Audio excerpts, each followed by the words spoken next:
మామూలుగా మునగాకు వాడినా, మునగాకు పొడి చేసి వాడినా పాలు త్రాగాల్సిన అవసరం లేకుండా శరీరానికి కాల్షియం బాగా అందుతుంది కాబట్టి ఎముకలు గొల్లబారటం కానీ, ఎముకలు విరగటం కానీ, ఆస్టియోపోరోసిస్ లాంటి సమస్యలు రాకుండా రక్షించడానికి చాలా బాగా ఉపయోగపడుతుంది.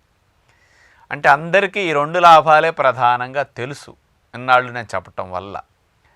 ఇంకా ముఖ్యంగా చూస్తే ఇందులో ఐరన్ ఎక్కువ ఉండటం వల్ల రక్తం తయారీకి కూడా మునగాకు చాలా బాగా పనికొస్తుంది.